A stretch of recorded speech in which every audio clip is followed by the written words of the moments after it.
ఒక భక్తుడు ఎప్పుడు కూడా ఒక భక్తుడు ఇలా అంటాడు, ఏమంటాడంటే, the first ever question to the man kind.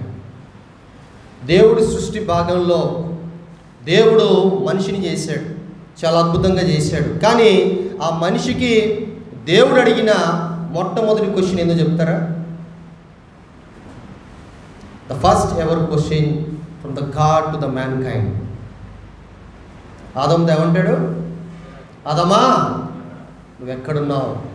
The first ever question to the mankind from the god ఏంటంటే, ఆదమా నువ్వు ఎక్కడున్నావు? అప్పుడు దాకా చాలా మంచి బంధంతో ఉన్నాడు. సాయంత్రకాల సమయాన దేవుడు ఆయనతో ఒక మంచి రిలేషన్షిప్లో ఉన్నాడు. కానీ సడన్గా పాపం ఎంటర్ అవుతుందారా, ఆ ఎడబాటు రాడుందారా అడుగుతాడు. అంటే దేవుడికి చూడలేకపోవడానికి ఏంటంటే పాపంలో ఉన్నాడు, ఈయన పరిశుద్ధుడు. So man was made so wonderful and so holy. చాలా మంచిగా తన స్వారూప్యంలో మంచి స్వభావంతో దేవుడు మనిషిని చేశాడు. సో అలానే మరి ఆ రోజు అడుగుతాడు, ఆదమా నువ్వు ఎక్కడున్నావు? కాబట్టి మన జీవితాల్లో కూడా నిత్యం కూడా మనం జ్ఞాపకం చేసుకోవాల్సిందంటే, where we are, the days are passing. రోజులైపోతున్నాయి, ఆత్మీయ జీవితంలో ఎదుగుతున్నాం, బాప్టిజాలు తీసుకుంటున్నాం, సంఘంలో జతపరచబడుతున్నాం, అన్నీ కూడా జరుగుతూనే ఉన్నాయి. కానీ మనం ఎక్కడున్నాం, ఏ స్థితిలో ఉన్నాం, ఎట్లాంటి పరిస్థితుల్లో ఉన్నాం అనేది ఎప్పుడు కూడా మనం జ్ఞాపకం చేసుకోవాల్సిందే, ఎప్పుడు కూడా మనకు మనం క్వశ్చన్ చేసుకోవాల్సిందే. సో అది క్వశ్చన్ అనేది మన జీవితాల్లో మనం చేసుకోకపోతే చాలాసార్లు మనం పక్కదారిలో నుండి పోవాల్సి వస్తుంది, దేవుడి ఉద్దేశంలో లేకుండా దూరంగా ఉండాల్సి వస్తుంది. ఓకే, సో అది ఎప్పుడు కూడా మనం జ్ఞాపకం చేసుకుందాం. అయితే ఒక రైతు ఒక మొక్క వేసాడు, చక్కగా పెరిగింది. అది ఒకనొక దశ వచ్చేసరికి అది ఎదగట్లేదు, అలానే ఫలాలు కూడా ఫలించట్లేదు. సో దాన్ని చూస్తున్నాడు, మళ్ళా చూస్తున్నాడు, ఏదో ఒకటి చేద్దామని చెప్పి ఏం చేస్తాడంటే కాయ తులసి పురుగులు, ఇట్లాంటి కొన్ని పురుగులు ఉంటాయి అన్నమాట, డిఫరెంట్ టైప్స్. వాటి కోసం మందులు కొడతా ఉన్నాడు, రకరకాల మందులు కొడతా ఉన్నాడు. కానీ ఆ మొక్క మంచి స్థితికి రావట్లా. సో ఇట్లా చేసినప్పుడు ఒకరోజు ఆ మందులు కొనే దగ్గరికి అడిగాడు, అయ్యా మరి నీ దగ్గర నేను ఎన్నో రకాల మందులు కొన్నాను, ఎన్నో రకాల మందులు కొంటున్నాను, తీసుకెళ్తున్నాను, వాడుతున్నాను, ఎంతో డబ్బులు ఇచ్చిస్తున్నాను, కానీ ఆ చెట్టు మంచికి రావట్లేదు, ఆ చెట్టుకి ఫలాలు రావట్లేదు, ఆ చెట్టుకి మంచి పొజిషన్ రావట్లేదు. ఎట్లా అని ఆలోచించినప్పుడు తను అన్నాడంట, నువ్వు మొక్కను చూసి పైన చూస్తున్నావు, అంటే పైన ఆకులు చూస్తున్నావు, ఆ యొక్క బ్రాంచెస్ చూస్తున్నావు, ఆయనకి ఇన్ఫ్లోరెసెన్స్ చూస్తున్నావు, కానీ ఆ రీతిగా ఆ మొక్క అవడానికి కారణం ఏంటంటే ఒకవేళ వేరులేమో ఒకసారి గమనించు అన్నాడండి. సో తనే సరే ఆ రైతు వెళ్ళి గమనిస్తే ఎస్, వేరులే ప్రాబ్లం. సో ఆ రైతు ఏం చేస్తున్నాడు, వేరులు అంటే ఎక్కడ ప్రాబ్లం ఉందో దాన్ని చూడకుండా బహాటంగా కనబడే చెట్టును చూసి కనిపించని ఆ యొక్క ఇంటర్నల్ రూట్స్ని మర్చిపోయి బహాటంగా మనకు కనిపించే ఆ యొక్క చెట్టును చూసి ఏదో ప్రాబ్లం ఉందని చెప్పేసి తను ఆ రీతిగా ఆ మొక్కని సరిచేద్దామనే ఉద్దేశంతో ట్రై చేస్తున్నాడు. కానీ ఆ ఒక మొక్క మంచి పొజిషన్కి రావట్లేదు. అలానే మన జీవితాల్లో కూడా మనం జ్ఞాపకం చేసుకోవాల్సింది ఏంటంటే, సో క్రైస్తవ్యం అనేది it related to the internal.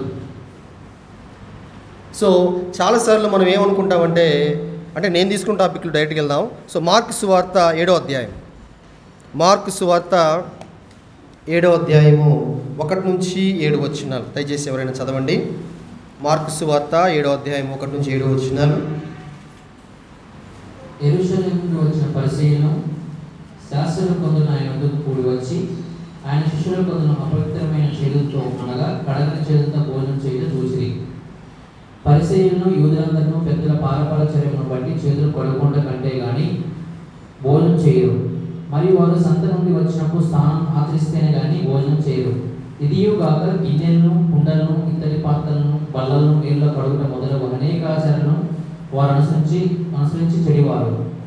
అప్పుడు పరిసయ్యులను శాస్త్రులను నీ శిష్యులు ఎందుకు పెద్దల పారపరచర్యం చొప్పున నడుచుకొనక అపవిత్రమైన చేతుల్లో భోజనం చేయలేరని ఆయన అడిగేది. అందుకు ఆయన వారితో ఇలాగ చెప్పెను, ఈ ప్రజలు పెదవులతో నన్ను ఘనపరచుదురు కానీ వారి హృదయం నాకు దూరంగా ఉన్నది. వారు మానవులు కల్పించిన తెలుసుకొనలేని మిమ్మల్ని గురించి యెషయా ప్రవచించినది సరియే.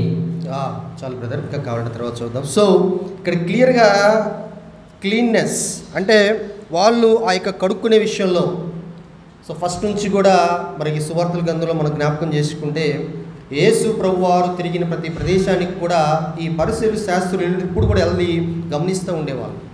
సో చాలామంది మారటం, చాలామంది స్వస్థత పొందటం, చాలామంది దేవుణ్ణి తెలుసుకోవటం, చాలామంది దేవుడి దగ్గరికి రావటం, చాలా కార్యాలు జరుగుతున్నాయి.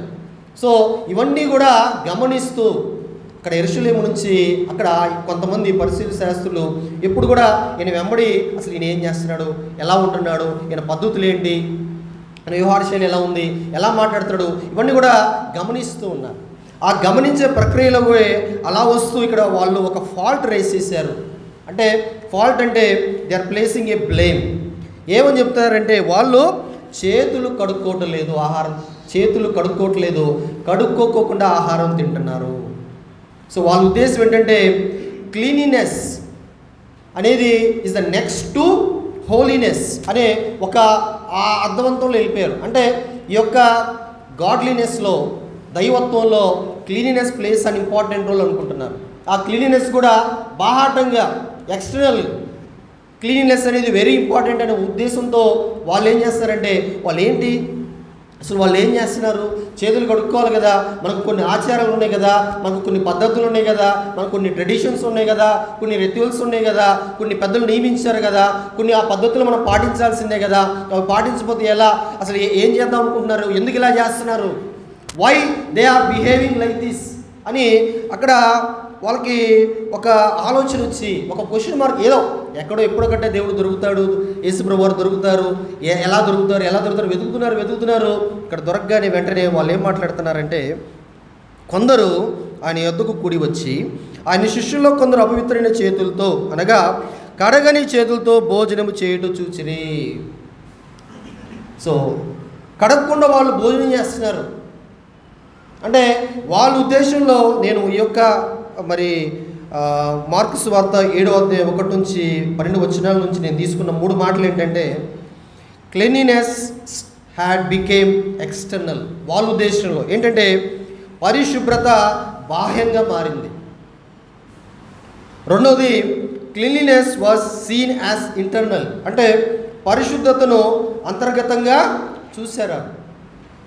సో మూడవదిగా నేను తీసుకున్న పాయింట్ ఏంటంటే క్లీనినెస్ ఈజ్ రియల్లీ ఇంటర్నల్. కానీ దేవుడి ఉద్దేశం ఏంటంటే cleanliness is not important, but ఏం కావాలి, పరిశుద్ధత. ఏం కావాలి, holiness is very important. So ఈ రీతిగా మరి ఇక్కడ ఆయన గట్టిగా మాట్లాడే మాట ఏంటంటే 6వ వచనంలోకి వచ్చేసరికి, ఈ ప్రజలు పెదవులతో నన్ను గనపరుచుదురు, వారి హృదయం నాకు దూరంగా ఉన్నది. వాళ్ళు ఏం చేస్తారంటే కొన్ని ట్రెడిషన్స్, కొన్ని వాల్యూస్, లేకపోతే కొన్ని పాలసీస్ ఉన్నాయి, అవన్నీ కూడా వాళ్ళు ఆచరణ చేస్తే, అవి ఫాలో అయితే వాళ్ళు ప్యూరిఫై అవుతారేమో, చక్కగా ఉంటామో అని వాళ్ళ ఉద్దేశంలో ఉంది. ఇప్పుడు కూడా లేదా, దట్ ఈస్ నథింగ్ బట్ మతం. మతం అంటే ఏంటి, దేవుడికి ఏదో గొప్ప చేస్తున్నట్టు, దేవుడికి ఏదో వాళ్ళు ఏదో సమయం కేటాయిస్తున్నట్టు, దేవుడికి ఏదో వాళ్ళు ఏదో ధనం ఇస్తున్నట్టు, దేవుడికి ఏదో వాళ్ళు మంచి చేస్తున్నట్టు, ఇన్స్టెడ్ ఆఫ్ దేవుడు వాళ్ళకి చేయడం మానేసి దేవుడు వాళ్ళకి చేసిన విషయాన్ని వాళ్ళు పక్కన పెట్టేసి వాళ్ళే అనుకుంటారంటే దేవుడికి నేనేదో చేస్తున్నాను, దేవుడికి నేనేదో నా దగ్గర ఉన్నది పొందుకున్నది కానీ ఏదైనా కానీ నేను దేవుడికి చేసి ఆయన గణపరుస్తున్నాను, నేను ఎంత గొప్పవాడిను అనే ఒక ఆచారంలో ఎంతోమంది ఉన్నారు. ఇక్కడ కూడా మన జీవితాల్లో మనం జ్ఞాపకం చేసుకోవాల్సిందంటే క్రైస్తవ్యం కూడా మనం ఎప్పుడు కూడా జ్ఞాపకం చేసుకుందాం. బాహాటంగా కనపడేది కాదు. బాహాటంగా ఏదో ఆ సండే మనం చర్చికి రావడం, లేకపోతే బైబిల్ తల కింద పెట్టుకుని కొన్ని ఆచారాలు ఉన్నాయి, కంపల్సరీగా అవి ఫాలో అవుతున్నారు ఇప్పుడు కూడా. వీటిని బట్టి మన జీవితంలో పరిశుద్ధత వస్తుందా? This is what God is asking us to do.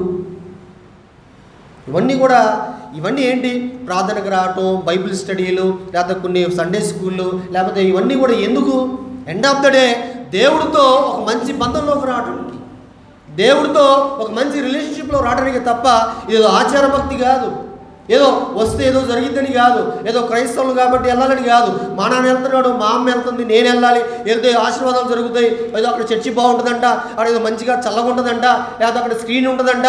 ఇట్లా ఇందుకోసం కాదు మన సంఘానికి వచ్చేది. ఎందుకంటే మనుషులకు కనబడే విధంగా ఏదో కొన్ని పనులు చేస్తానో మనకి పరిశుద్ధత రాదు. సో గాడ్ ఎప్పుడు కూడా, దేవుడు ఆ ఉద్దేశంతో మాట్లాడలేదు.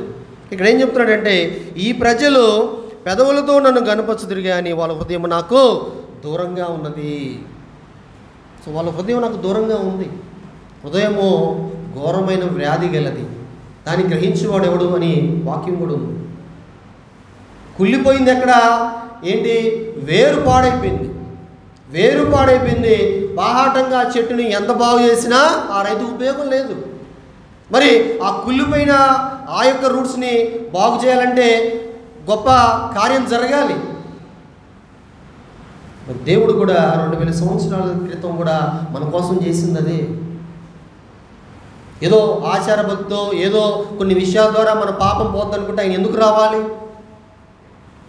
కొన్ని విషయాల ద్వారా మనం పూర్తిగా మనం పరిశుద్ధిగా మార్చగలం అనుకుంటే ఆయన యొక్క లోకానికి వచ్చి మరి ఆయన వస్త్రహీనుడిగా మారి ఆ కలువరి శిలువలో మరణించాల్సిన అవసరం ఏముంది? అంటే పాపము అంత ఘోరమైంది. అట్ ద సేమ్ టైం ఆ పాపాన్ని మానవుడు కూడా హెల్ప్ ద్వారా ఆ పాపాన్ని తీసుకోలేడు.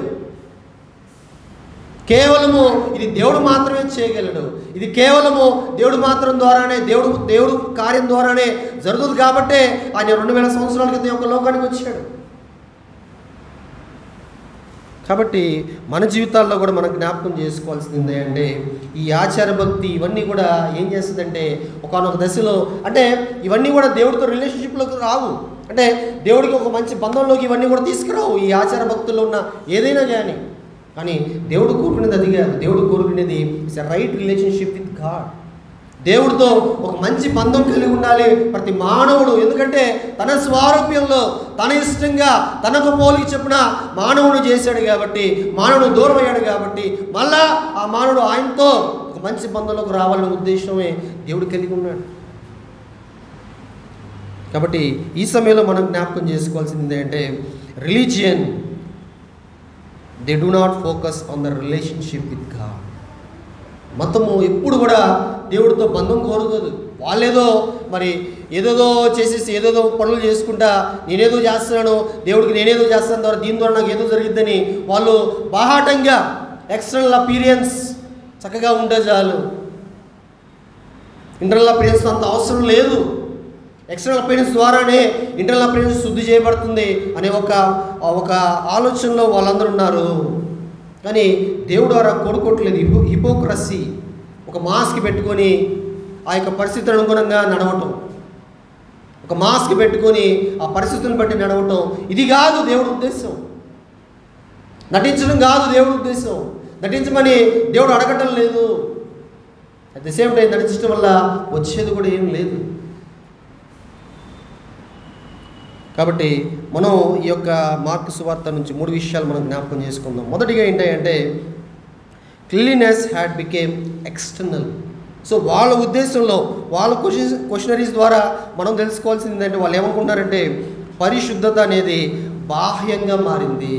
బయట కనబడితే చాలు, చక్కగా ఒక మంచి డ్రెస్ వేసుకొని నీట్గా ఒక బైబిల్ పట్టుకుంటే అయిపోద్దా, పరిశుద్ధత వచ్చేస్తుందా, ఆయన పరిశుద్ధుడైనా భక్తిపరుడు అని చాలామంది హేళన చేస్తూ ఉంటారు. అలా కాదు కదా దేవుడు కోరుకునేది. మరి యెరూషలేము నుండి వచ్చిన పరిసయ్యులు శాస్త్రులు కొందరు ఆయన వద్దకు కూడి వచ్చి, ఆయన శిష్యుల్లో కొందరు అపవిత్రమైన చేతులతో, అప్పుడు ఒక ఆచారం ఉండేదంట. అంటే చేతులు కడుక్కునే విధానం కూడా ఎలా ఉండేదంటే, అంటే నేను కొద్దిగా గూగుల్లో స్టడీ చేసినప్పుడు మొదటిగా వాళ్ళు చేతులు ఇలా పెట్టి దీని మీద వాటర్ పోసుకున్న తర్వాత ఈ రకంగా చేయగడుక్కునేవాళ్ళు.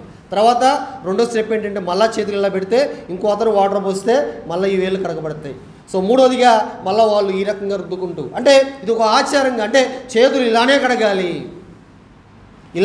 ఇలా కడిగితేనే క్లీన్స్ చేయబడతాయి అనే ఒక అనాలోచనతో వాళ్ళు ఉన్నారు. అందుకే ఏమన్నారంటే వాళ్ళు అపవిత్రమైన చేతులతో అనగా కడగని చేతులతో భోజనం చేయట చూచిరి. పరిసయ్యులను యూదులందరూ పెద్దల పారంపరాచారం బట్టి చేతులు కడుక్కుంటేనే కానీ భోజనం చేయరు. వాళ్ళు ఏం చెప్తున్నారు? పరిసయ్యులను యూదులందరూ పెద్దల పారంపరాచారం, అరే ముత్తాతలు ఏదో ఒకటి పెట్టారు, ఒక నియమం పెట్టారు. ఆ నియమము వీళ్ళు ఏం చేస్తున్నారంటే ఫాలో అవటం లేదు. కొన్ని పద్ధతులు పెట్టారు, ఆ పద్ధతులు వీళ్ళు ఫాలో అవటం లేదు, మాకు కనపడటం లేదు, మేము చూడటం లేదు. వీళ్ళేంటి ఇంత ఈజీగా ఉన్నారు? మరియు వారు సంత నుండి వచ్చినప్పుడు నీళ్లు చల్లుకుంటేను కానీ భోజనం చేయరు. వాళ్ళు నీళ్లు చల్లుకోకపోతే భోజనం చేయరు. అట్ ద సేమ్ టైం ఇదే కాక గిన్నెలను, కుండలను, ఇత్తడి పాత్రలను నీళ్ళతో కడుగుట మొదలగు అనేక ఆచారమును వారు అనుసరించుచుండిరి. సో ఆ రీతిగా వారు కొన్ని పద్ధతులు వాళ్ళు ఫాలో అవుతున్నారు, కొన్ని పద్ధతులు వాళ్ళు నిర్ణయించుకున్నారు, నియమించుకున్నారు, అలానే ఫాలో అవ్వాలని వాళ్ళు కోరుకుంటున్నారని అక్కడ ఈ యొక్క పరిస్థితులు వచ్చి అక్కడ క్వశ్చన్ చేయడం మనం గమనిస్తూ ఉన్నాం. కాబట్టి మన జీవితాల్లో కూడా మనం జ్ఞాపకం చేసుకునేది ఏంటంటే ఎక్స్టర్నల్గా బాహాటంగా మనం ఏదో చేస్తే మనం దేవుడి దగ్గర అవుతామనో, ఏదో చేస్తే మనం పరిశుద్ధులుగా మార్చబడతామనో, ఇవన్నీ కూడా మనం ఎప్పుడు కూడా నిక్కచ్చిగా మనం జ్ఞాపకం చేసుకోవాల్సిందే. ఎన్నో ఆచారాలు ఉన్నాయి. క్రైస్తవ్యం కూడా మతం చేసి ఎన్నో ఆచారాలు పెట్టుకున్నారు. ఇప్పుడు జరుగుతున్న పరిస్థితి అదే కదా. మొన్న జరిగిన ప్రవీణ్ గారి సంఘటన తర్వాత మీరు చూడండి ఎట్లా మాట్లాడుతున్నారో. మా క్రైస్తవులు కూడా 1 కోటి మంది ఉన్నారు, మా క్రైస్తవులు కూడా 2 కోట్ల మంది. అంటే దెర్ ఇస్ ఎ డివిజన్. మళ్ళా మేము కూడా సపరేట్, మేము కూడా ఒక గుంపు. కానీ దేవుడు కోరుకునేది అదేనా? అందుకేనా దేవుడు యొక్క లోకానికి వచ్చింది? దేవుడు అందుకేనా మనకి అంటే మనల్ని సపరేట్ చేయడానికి యొక్క లోకానికి వచ్చిందంటే కాదు. To find a relationship 1 to 1. ఏ ఎడబాటు అయితే దేవుడు మనిషికి ఎడబాటు వచ్చిందో, దేవుడికి ఎడబాటు వచ్చిందో, ఆ ఎడబాటుని మళ్ళా మందంలోకి తీసుకురావడానికి ఆయన యొక్క లోకానికి వచ్చాం. మరి అది మనం జ్ఞాపకం చేసుకోవాలి మన జీవితాల్లో. కాబట్టి అంటే వీళ్ళ ఉద్దేశం ఏంటంటే మోషే ద్వారా కొన్ని లాస్ ఇవ్వబడ్డాయి. సో మోషే ఇలా చెప్పాడు కాబట్టి అవే మనం ఫాలో అయితే చాలు, అవే మనం ఫాలో అవ్వాలి, ఆ విధంగానే మనం ఉండాలి. మరి ఆ విధంగా ఉంటే కరెక్టేనా అంటే మనం జ్ఞాపకం చేసుకోవాలి. అంటే దేవుడు ఉద్దేశం ఏంటంటే ఒక మాట అంటాడు, ఏమంటాడంటే మీరు సున్నం కొట్టిన సమాధుల వలె ఉన్నారు. అంటే బయటికి చాలా చక్కగా కనపడుతుంది అది, కానీ లోపల ఎట్టుంటాయి? కానీ మంచి ఉంటుందా? కుళ్ళిపోయిన స్మెల్, అంటే భయంకరమైన పరిస్థితి మనం లోపల చూస్తాం. దేవుడు కోరుకునేది అది కాదు. దేవుడు మన జీవితం నుంచి కోరుకునేది అది కాదు. ఎక్స్టర్నల్ అపియరెన్స్ దేవుడు ఇప్పుడు కోరుకోవటం లేదు. కానీ చేతులు కడుక్కోవడం మంచిదే. అక్కడ దేవుడు చేతులు అంటే అక్కడ చేతులకు కడగొద్దు, కడకపోయినా పర్లేదు అని అంటలేదు. చేతులు కడగటం మంచిదే, కానీ చేతులు ఇలానే కడగాలి, చేతులు కడుక్కుంటేనే అంటే కాదు. అంటే మన జీవితాల్లో కూడా మరి మనం కూడా జ్ఞాపకం చేసుకోవాల్సింది అంటే దేవుడు క్లియర్గా ఆయనకి మనకున్న ఆ యొక్క ఏదైతే అడ్డుందో, ఏదైతే ప్రధాన యాజకుడు ఒక్కడే అక్కడికి వెళ్ళేవాడు, ప్రధాన యాజకుడు ద్వారానే అక్కడ బలులు జరిగేవి. కానీ ఇప్పుడు అది లేకుండా దేవుడు ఒక మంచి బంధాన్ని మనకు దయచేశాడు, ఒక మంచి జీవితాన్ని మనకు దయచేశాడు. కాబట్టి సో వాళ్ళ మాటలు బట్టి వాళ్ళు ఏమనుకుంటారంటే they are focusing only on the external appearance. అంటే కనపడేదే పరిశుద్ధత. మనుషులు కనపడాలి, కనపడితేనే పరిశుద్ధత, కనపడకపోతే పరిశుద్ధత లేదు అనే ఒక ఆలోచన వాళ్ళు కలిగి ఉన్నారు. మొత్తం కూడా అదే కలిగి they are much focused on the external appearance. ఒక బొట్టు పెట్టుకుంటే చాలు, లేదా మెల్లో ఏదైనా ఒక దండ వేసుకుంటే చాలు, అంతేనా? ఏమవుద్ది? అబ్బా భక్తిపరుడు, బాహాటంగా కనపడుతున్నాడు కదా. కానీ లోపల తన హృదయం ఎంత కుళ్ళిపోయిందో, లోపల తన ఎంత పాపం కలిగి ఉన్నాడో, లోపల ఎంతగా మరి దేవుడికి హేయమైన కార్యాలు చేస్తున్నాడో, లోపల ఎంతగా దేవుడికి దూరంగా ఉండి పూర్తిగా దేవుడికి వ్యతిరేకంగా జీవిస్తున్నాడో అనేది మనుషులకు అక్కర్లేదు. బాహాటంగా మంచిగా కనపడితే చాలు.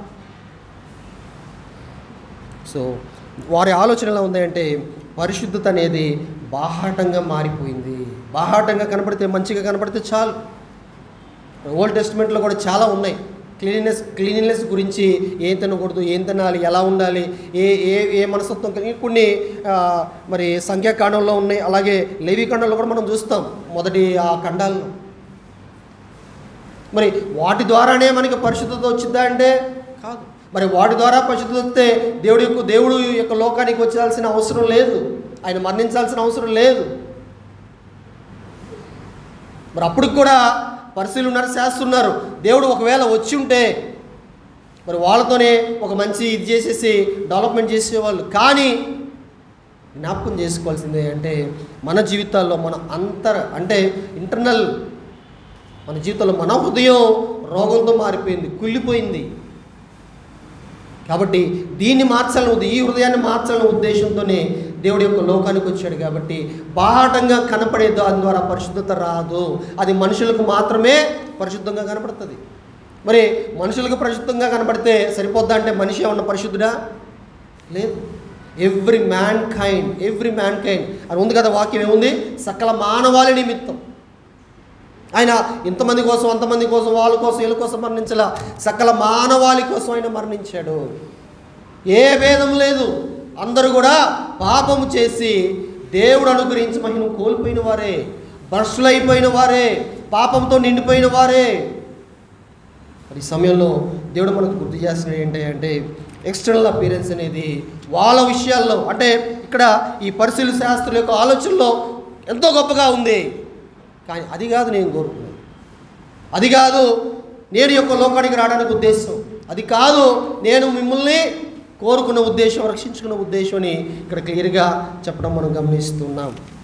ఆ తర్వాత రెండోదిగా మనం జ్ఞాపకం చేసుకుంటే so cleanliness was scene as internal, అంటే పరిశుద్ధత అనేది అంతర్గతంగా చూశారు. అంటే వాళ్ళ ఆలోచన ఎలా ఉందంటే ఒకసారి మనం జ్ఞాపకం చేసుకుంటే 5వ వచనము, అప్పుడు పరిశీలు శాస్త్రులు నీ శిష్యులు ఎందుకు పెద్దల పారపారాచారం చొప్పున నడుచుకునక అపవిత్రమైన చేతులతో భోజనం చేదురని ఆయన్ను అడిగిరి. అంటే వాళ్ళ ఉద్దేశం ఏంటంటే అంటే బయట నుంచి ఏదైతే లోపలికి వెళ్తుందో అది లోపల పరిశుద్ధపరుస్తుంది. వాళ్ళు కడుక్కుంటే మరి మరి ఆ ఏదైతే పరిశుద్ధంగా వాళ్ళు తీసుకున్నారో ఆహారమైన ఏదైనా కానీ అది లోపల చక్కగా ఉంటుంది, లోపల మంచి ఆర్గన్స్ కూడా, అంటే లోపల ఉన్న బాడీకి కూడా మంచి ఎనర్జీ ఇస్తుంది కదా. వాళ్ళు ఎందుకు చేతులు కడుక్కోరు? అంటే బయట నుండి వెళ్ళేది లోపల మన ఆ యొక్క హృదయాన్ని అంటే లోపల శుద్ధి చేస్తుంది అనే ఒక అనాలోచనతో కూడా ఇక్కడ రెండో ఆలోచనతో వాళ్ళు కలిగి ఉన్నారు. మరి నిజంగా అదేనా? ఒకసారి మనం జ్ఞాపకం చేసుకుంటే మన జీవితాల్లో కూడా మరి ఎట్లాంటి పరిస్థితులు ఉన్నాయో కూడా మనం జ్ఞాపకం చేసుకోవాలి. అంటే మనకి ఈ ఆచార భక్తితో మన జీవితాల్లో జరిగేది ఏం లేదు, ఈ ఆచార భక్తితో మన జీవితాల్లో శుద్ధి అయ్యేది ఏం లేదు, ఈ ఆచార భక్తితో మన జీవితాల్లో పరిశుద్ధత వచ్చేది ఏం లేదు. పరిశుద్ధత కలిగి ఉంది ఓన్లీ దేవుడే. ఈ లోకంలో ఏ మానవుడికి పరిశుద్ధత లేదు. కాబట్టి ఈ పరిశుద్ధ కలిగిన దేవుడు మళ్ళీ ఈ యొక్క మానవాళి కోసం, అంటే ఏ మానవాళి అయితే దూరంగా వెళ్ళిపోయిందో, దేవుడికి పూర్తిగా వ్యతిరేకం అయిపోయిందో, వీళ్ళు మళ్ళా మార్చాలంటే పరిశుద్ధమైంది మరి బలిగా ఇవ్వబడాలి. మనం చూస్తాం ఓల్డ్ టెస్టిమెంట్లో దేవుడికి ఇచ్చేవన్నీ కూడా ఎలా ఉంటాయి? మచ్చ, డాగు, కలంకము ఇట్లాంటివి లేని మంచి పశువులను వాళ్ళు తీసుకొచ్చి వధించేవారు. అంటే వాళ్ళ దృష్టిలో ఏంటంటే వాటి ద్వారానే వాళ్ళకి ఆ యొక్క తప్పులకి క్షమాపణ జరుగుతుందని, వాళ్ళ పాపాలకి విమోచన జరుగుతుందనే ఉద్దేశం. అలానే మరి తప్పు లేని మానవుడు ఎవడు ఈ లోకంలో? తప్పు చేయని మానవుడు ఎవడు ఈ లోకంలో? తప్పు లేని జీవితం కలిగిన మానవుడే అంటే ప్రభువైన యేసుక్రీస్తు. ఆయన ఈ యొక్క లోకానికి వచ్చి 33 సంవత్సరాలు ఆయన ఏ పాపం లేనివాడిగా ఓన్లీ పరిశుద్ధతనే కలిగి ఉంటూ ఆయన ఎల్లప్పుడూ కూడా జీవించాడు, ఒక మాదిరిని ఇచ్చాడు. కాబట్టి ఆయనే తనకు తానుగా అనిపించుకొని మన కోసం ఆయన మన పాప నిమిత్తమై మరణించడం మనం గమనిస్తున్నాం. మరి ఎలా ఉన్నాయి మన జీవితాలని కూడా మనం జ్ఞాపకం చేసుకోవాలి. అంటే ఒకవేళ చక్కగా కడుక్కుంటే మంచి ఆహారం, చక్కగా చేతులు కడుక్కొని ఆహారం తింటే కడుపులో ఉన్నది మంచిగా వెళ్ళిద్దేమో, కానీ అది కాదు కదా దేవుడు కోరుకునేది. దేవుడు కోరుకునేది అంటే హృదయం కావాలి. మన పైన ఉన్న వాక్యం ఏంటి చెప్పండి, ఒకసారి చదవండి అందరూ.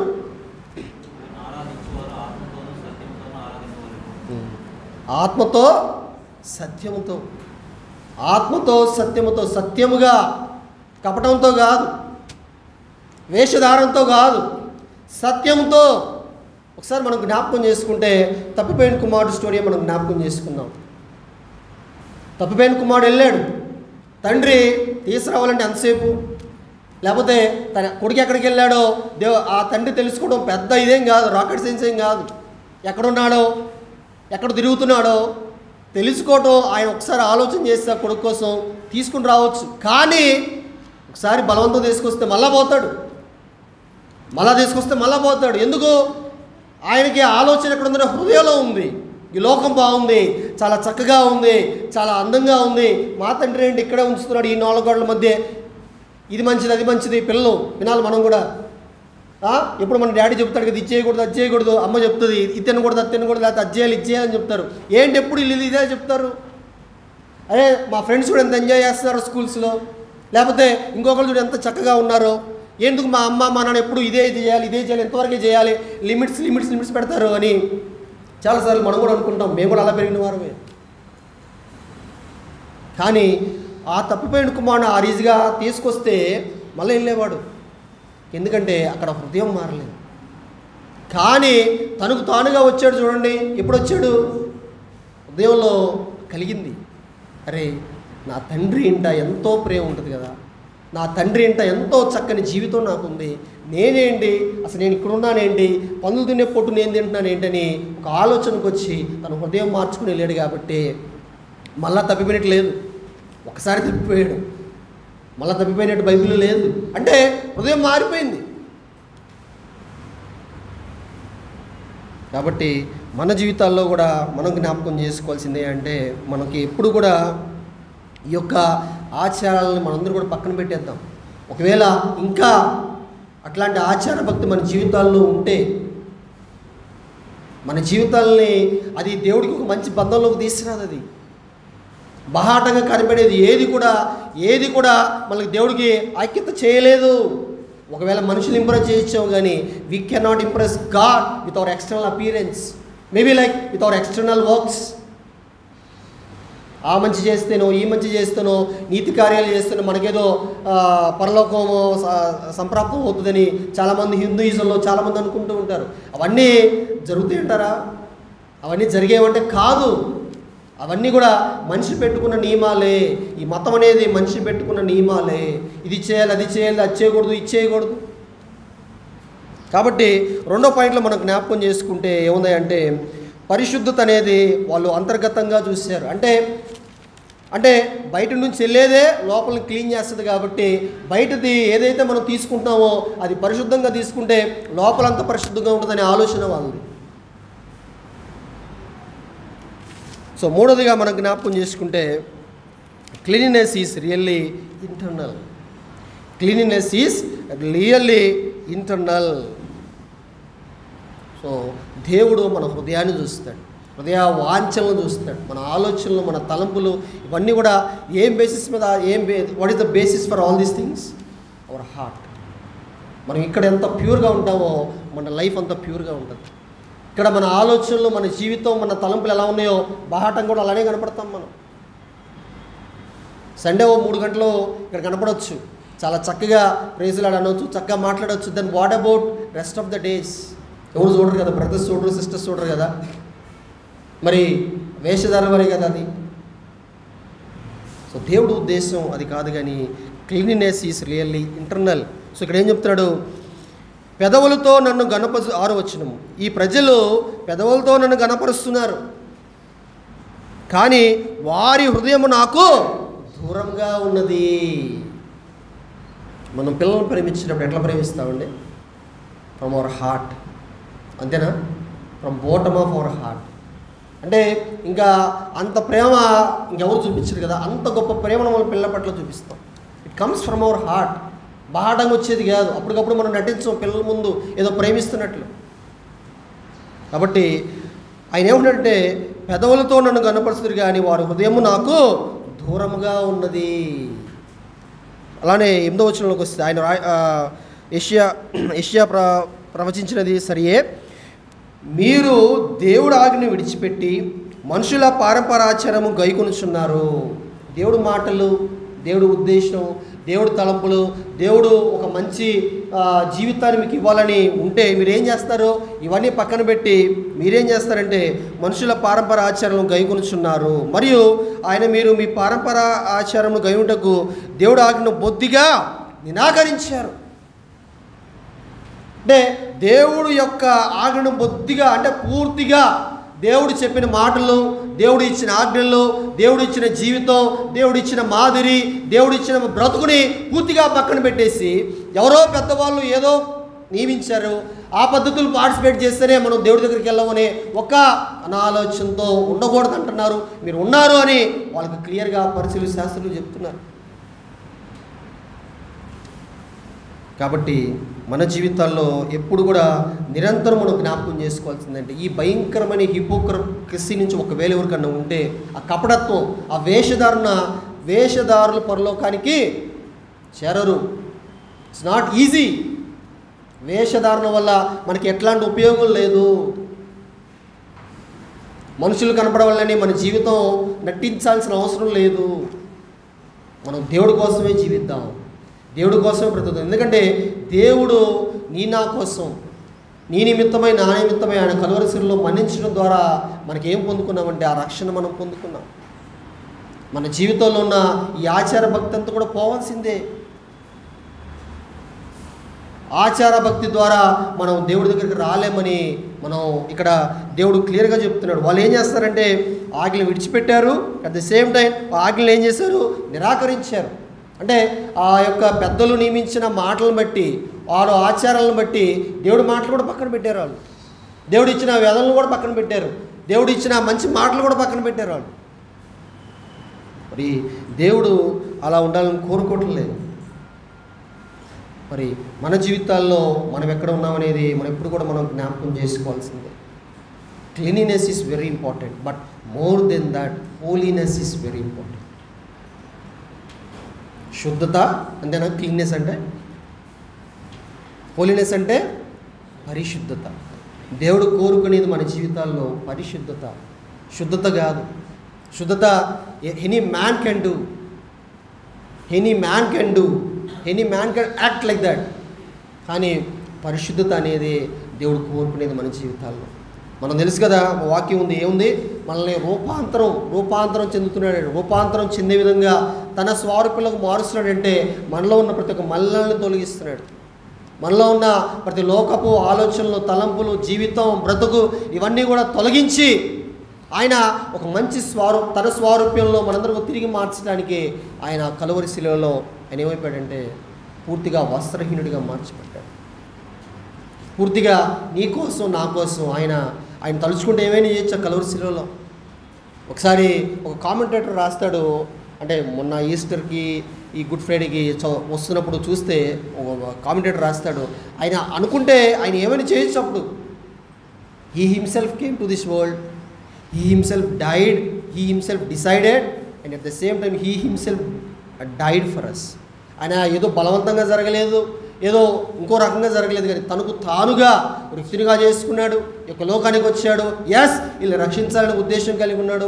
ఎస్, వీళ్ళు ఒప్పుకోరని నాకు తెలుసు, ఆయనకు తెలుసు, ఒప్పుకోరని తెలిసి కూడా, అంగీకరించడం తెలిసి కూడా, అయినా కానీ ఆయన నీ కోసం నా కోసం ఆయన ఆ యొక్క నిత్య నరకంలో మనం ఉండకూడదని, ఆ నిత్య నరకంలో మనం పడకూడదని, ఈ ఆచార భక్తి ద్వారా, ఈ యొక్క పెద్దల ఆచార భక్తి ద్వారా, వాళ్ళ ఆచారాల ద్వారా దానివల్ల మనం పరలోకం వెళ్ళలేమని సమ్మార్ ఆఫ్ ద టైం అలా జామ్ అయిపోయింది. అది అంటే దేవుడికి మనిషికి ఆ బంధాన్ని కొంతమంది ఆపేశారు, పూర్తిగా డైవర్ట్ చేసేసారు. అప్పుడున్న ఆ పరిశీలి శాస్త్రులు వాళ్ళు ఏం చేస్తారంటే పూర్తిగా డైవర్ట్ చేసేసి ఇది కాదు, ఇలా వెళ్తే చాలు, ఇలా ఉంటే చాలు, ఇట్ ఈస్ వెరీ ఈజీ. అంటే అదే కదా, మనిషి పెట్టిన ఆచారాలు మనిషి ఫాలో అవడం పెద్ద కష్టమేం కాదు, అంతేనా? మనిషి పెట్టిన ఏదైనా కానీ మనిషి ఫాలో అవడం పెద్ద కష్టమేం కాదు.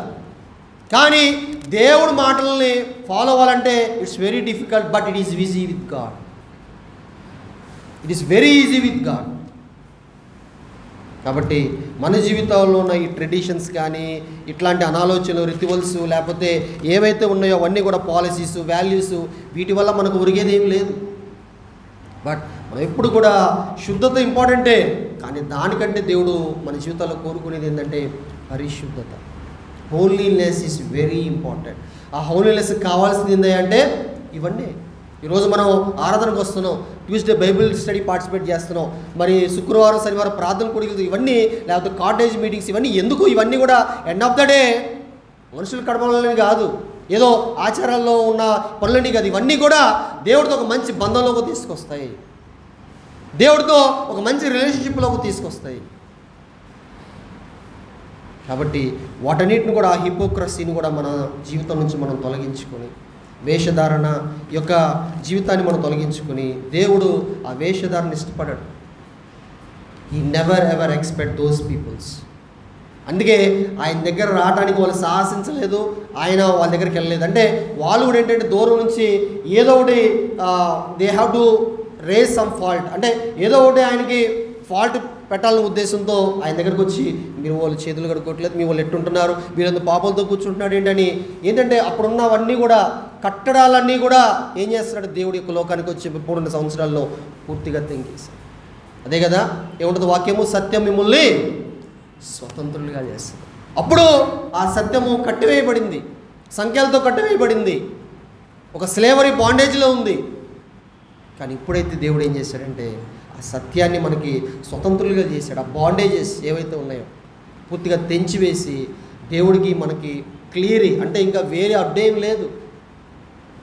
అలా పరిశుద్ధ ప్రభు ద్వారా మనకి ఒక మంచి బంధాన్ని ఇచ్చాడు. కాబట్టి ఆ బంధంలో మనం బ్రతుకుదాం, చక్కని పరిశుద్ధ జీవితాన్ని కలిగి ఉండడానికి మనం ప్రయాసపడదాం.